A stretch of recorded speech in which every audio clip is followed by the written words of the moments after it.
যশোরের নোয়াপাড়া গ্রুপের প্রধান কার্যালয়ে পেট্রোল বোমা হামলাকারীদের গ্রেফতারের দাবিতে অর্ধদিবস ধর্মঘট অনুষ্ঠিত হয়েছে। সকালে কর্মসূচি পালন করেন সংশ্লিষ্ট ব্যবসায়ী ও শ্রমিকরা। এ সময় কর্মসূচিতে ব্যবসায়ী, শ্রমিক, আমদানি রপ্তানি কারক সহ সংশ্লিষ্টরা উপস্থিত ছিলেন। এ সময় ঘটনার তীব্র নিন্দা জানান তারা। হামলাকারীদের গ্রেফতারের দাবিতে হরতাল অবরোধের হুঁশিয়ারি দেন তারা।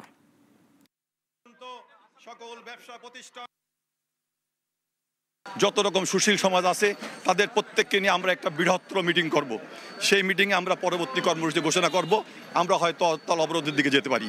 আজকের ক্ষোভের প্রেক্ষিতে যেন তৃতীয়বার কোনো ক্ষোভ প্রদর্শন না করতে হয়, সে ব্যবস্থাটা আমাদের আইন শৃঙ্খলা প্রতিষ্ঠানের কর্মকর্তারা নেবেন। আন্দোলনের মধ্য দিয়ে এই বন্দরনগরী নোয়াপাড়াকে অচল করে দেওয়া হবে, এটি আমাদের প্রশাসনের কাছে পরিষ্কার বার্তা আজকের এই সমাবেশ থেকে।